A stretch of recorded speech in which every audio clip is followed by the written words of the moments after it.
Oi, gente!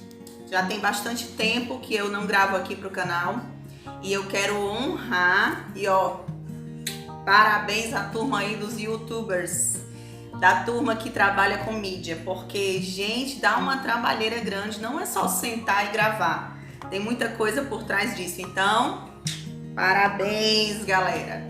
Mas hoje eu estou aqui por algo muito especial que o Senhor colocou no meu coração.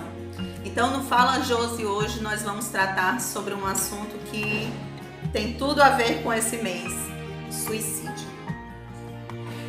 Sim, quando meus pais se separaram, eu tinha 9 anos. E talvez muitos da minha família vão saber agora de tudo que aconteceu. Eu tinha 9 anos de idade e dentro de mim eu sempre fui muito alegre, muito espontânea, de subir em árvores, de brincar. Sempre fui uma menina muito serelepe. Mas quando toda aquela crise no casamento dos meus pais, as coisas aconteceram. Eu tenho uma irmã 6 anos mais velha do que eu, um irmão mais novo do que eu também, então eu sou a do meio. E quando tudo aquilo aconteceu, eu comecei a implodir. Sim, angústias, tristezas, sentimentos limitantes, sentimentos sabotadores começaram a tomar conta de mim, mesmo sendo uma criança. Então tenha cuidado, eu quero começar por aqui, porque existe sim depressão infantil. Não é tabu, não é besteira, leve a sério, papai e mamãe, porque eu comecei a implodir. E da menina alegre, espontânea, risonha, eu comecei a ficar uma menina muito quieta. E as pessoas começavam a me elogiar e a falar: nossa, essa menina é tão educada, é tão comportada, é tão quieta, mas na verdade eu estava me fechando numa ostra danosa. E é um inimigo silencioso. Mais ou menos por volta dos 12 anos, mais ou menos, eu comecei a pensar em suicídio. Nós não conhecíamos Deus, nós não conhecíamos a palavra, eu não sabia nada praticamente sobre Deus. Nós só sabíamos daquele Deus que a religião mostrava. De a igreja no domingo, ou de respeite Deus. Pronto, o meu relacionamento com Deus se resumia a isso. E eu comecei a me fechar cada vez mais. Me sentia horrível, me sentia fraca, me sentia feia, me sentia que eu não sabia falar, me sentia a pior, sempre me inferiorizava, sempre me depreciava. E quando eu comecei a entrar na puberdade, só piorou. E nesse misto de sentimentos, minha mãe se reconstruindo após a separação, minha irmã, estava todo mundo numa reconstrução. Então eu meio que fui esquecida de certa forma, porque todos achavam que eu era uma menina comportada, quieta, minhas notas não mudaram. Mas por dentro só eu sabia as angústias que eu estava.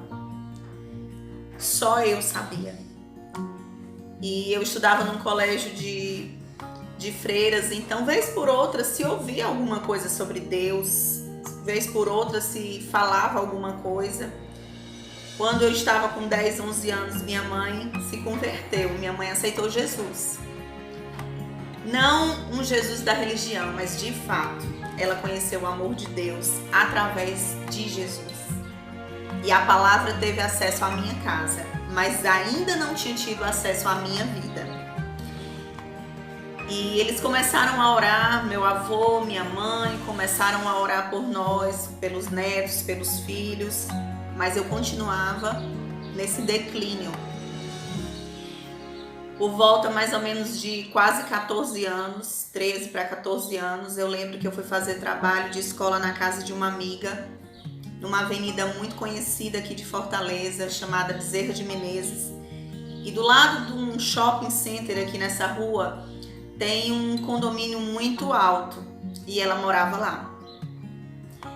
E eu lembro que eu cheguei na sacada daquele apartamento, a gente estava fazendo um trabalho de escola, eu praticamente quase nunca gostava de sair porque eu me sentia muito inadequada, então eu sempre me sentia inferior a todas as minhas amigas da escola. Sempre elas tinham as coisas melhores, a forma melhor de agir, e eu me depreciava. E uma angústia dentro de mim sem explicação. Porque minha mãe me dava muito carinho, meus irmãos, mas houve uma rachadura dentro de mim com a separação dos meus pais. A gente mudou um pouco a convivência com os meus primos paternos, que eu não tinha mais tanto acesso, muita coisa mudou. E de um dia para a noite o meu castelo encantado tinha ruído. Isso lá atrás, né, aos 9 anos. Mas nesse dia, quando eu estava com 13 para 14 anos, aquelas vozes, e tenha cuidado com as vozes. A Bíblia diz que existem muitas vozes e todas têm um significado, mas escolha a voz correta para você obedecer. Porque a Bíblia diz, João 10:10, né? O ladrão vem para matar, roubar e destruir, mas eu vim para que tenham vida e vida em abundância. Então existem dois reinos, existem duas fontes. Aquela que quer te levantar, te dar vida, te dar abundância, e aquele que quer te derrubar. E eu lembro que todas aquelas vozes, morre, era melhor você morrer, é melhor, você vai acabar com essa angústia do teu peito se você morrer, tudo isso vai acabar, você vai pro céu, tudo isso eu escutava durante esses anos. Mas nesse dia em especial, em particular, foi algo muito forte, porque eu escutei a seguinte sugestão: pula da sacada, é tão alto aqui, 11º andar, 12º andar, 12º andar, isso. É tão alto aqui que não vai dar tempo nem você sentir nada. Pula. E calma, gente, vai dar certo.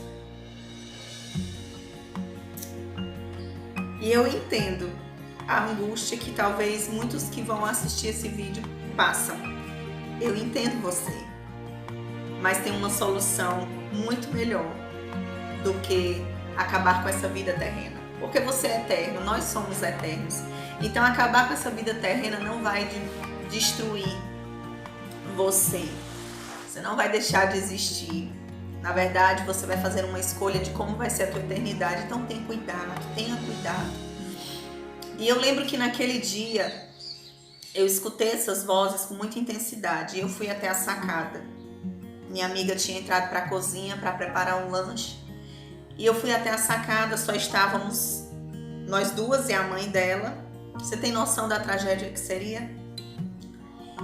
E eu quero fazer um parêntese aqui. A oração, ela tem muito poder. A oração, ela tem resultado. Porque eu estava sendo carregada por orações. Mas eu não tinha noção daquilo. Eu estava vivendo o meu turbilhão de puberdade, de adolescência, de sonhos, de hormônios e as angústias internas. Então, eu era aquela mistura. Mas eu estava sendo regada com orações. E eu lembro que eu escutei, pule. E eu me preparei e eu fui até a sacada e eu ia pular. E quando eu coloquei as mãos, né, naquela paredinha da sacada e eu ia pular, eu escutei uma outra voz que dizia assim, que disse o seguinte: deixa eu ser o seu pai, não faça isso. E aquela voz me bloqueou de tomar aquela atitude, mas aquela voz me encheu de uma paz que eu nunca tinha sentido. Eu não saberia descrever naquela época que era Deus, eu não sabia do que se tratava. Aquela voz, ela me trouxe temor, ela me trouxe amor, ela me trouxe paz e ela me bloqueou de tomar aquela atitude. Deixe eu ser o seu pai, não faça isso. E eu travei ali, minha amiga veio, me deu água com açúcar e a gente combinou de nunca contar nada pra ninguém na época. E dali em diante eu comecei a querer saber de quem era aquela voz. E minha mãe só soube muitos anos depois que eu tinha tentado suicídio. Minha família soube muitos anos depois e tem até familiares que talvez vão saber agora com esse vídeo. E eu comecei a não mais ir para a igreja com a minha mãe, porque ela me levava, porque vou deixar minha mãe quieta, sem me aperrear, então eu vou cumprir o que ela quer e eu vou. Não. Eu passei a ir e a levar a sério. E eu comecei a pesquisar. E eu comecei a ler esse livro, a Bíblia. Curiosamente, eu comecei a querer entender. Muitas vezes eu lia e não entendia o que estava escrito aqui. Mas um versículo cravou no meu peito. Porque Deus amou o mundo de tal maneira que deu o seu único filho para todo aquele que nele crê, não pereça, não morra, mas tenha vida eterna. João 3,16. E eu, naquele dia que eu li esse versículo, eu pude entender que aquela voz era desse pai que entregou esse filho para me dar vida. Então, se ele queria a minha vida, por que eu queria destruir? Mas os questionamentos vinham, e as angústias, e quando que isso ia sair do meu peito, quando que isso ia acabar. Talvez você esteja ouvindo aí algum barulho ao fundo, é porque ao redor vizinhos estão em construção, mas está tudo certo. E eu me perguntava, ok, ele me ama, mas por que eu não sinto esse amor? Ele me ama, ele evitou que eu fizesse uma tragédia, mas por que eu não percebo esse amor? E sabe uma coisa que a gente aprendeu, que eu fui aprendendo ao longo do tempo sobre Deus? É que ele é educado. Deus não arromba corações. Deus não invade. Mas a todo aquele que clamar por socorro, ele chega. Ele está com as mãos estendidas. Salmos, no capítulo 40, diz o seguinte: esperei confiantemente pelo Senhor.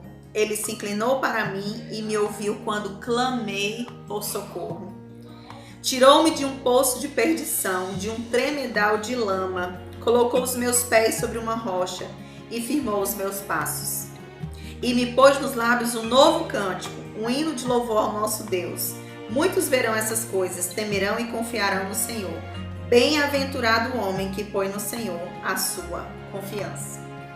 Esses versículos do Salmo 40 descrevem exatamente a Josiane daquele dia da sacada daquele prédio, a Josiane que entendeu que poderia clamar a esse pai, e a Josiane que de fato teve uma troca de vida, o antes e depois de Cristo Jesus. Jesus não dividiu só a história no antes de Cristo e depois de Cristo. Jesus divide a nossa história antes dele ter acesso e agora ele tendo acesso. E aí eu entendi que eu precisava clamar, que eu precisava dar a minha vida para ele, em vez de doar a minha vida para um suicídio, em vez de desperdiçar a minha vida, em vez de destruir um presente chamado vida. Eu só precisava entregar essa vida para quem ia me ajudar a governar, a administrar, a cuidar desses dias. E assim eu fiz. E eu disse: Jesus, eu sou tu a partir de hoje. Eu sei que você morreu naquela cruz por mim. E eu te confesso como o meu Senhor, o meu dono e o meu Salvador. Gente, eu continuei com os mesmos cabelos, eu continuei com as mesmas gordurinhas, eu continuei igual por fora. Mas por dentro, aquela lama, aquela sujeira, aqueles sentimentos, eles já não me dominavam. Havia uma paz diferente. Havia uma sede por conhecer mais desse Pai. Havia um interesse por saber o que seria agora nessa nova vida. E Deus começou dia após dia, fazendo essa limpeza de pensamentos a cada palavra que eu lia, que eu meditava. E aquela Josiane daquele dia da sacada foi ficando uma velha Josiane. E a Josiane daquele dia que deu acesso a Deus foi se tornando a nova Josiane.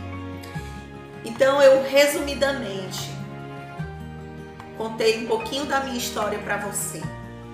Para dizer para você, tem jeito. Para dizer para você, tem solução.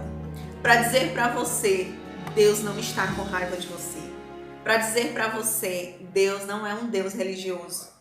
Para dizer para você, Deus não é um Deus que muitas pessoas aí têm pintado. Você tá com essa angústia porque Deus não liga para você. Não, não, não. Ele pagou um preço, dando o melhor que ele tinha. Você não precisa morrer, porque alguém já morreu por você. Você não precisa desistir da sua vida, porque alguém doou a vida dele por você. Só que essa pessoa que morreu no teu lugar, essa pessoa que doou a vida por você, ela ressuscitou. Jesus Cristo. Então você não precisa morrer. Você não precisa pagar esse preço. Não se paga uma dívida duas vezes. Ele já pagou esse preço. O que você precisa fazer? Abre o acesso. Clama a Ele. Pede socorro. Procure alguém maduro. Fale. Não fique sofrendo como eu sofria sozinha, angustiada. E nesse tempo de Setembro Amarelo, né? Onde as pessoas estão fazendo essas campanhas contra o suicídio. Eu quero convidar você a entender que a tua vida, ela não precisa ser preto e branco. A tua vida, ela deve ser colorida, porque a Bíblia diz que aquele que tem o Senhor, ele tem novidade de vida. Que Deus te abençoe, que Deus te guarde. Acredite no amor do Pai e deixe esse Pai se revelar para você através de Jesus. Um beijo, gente.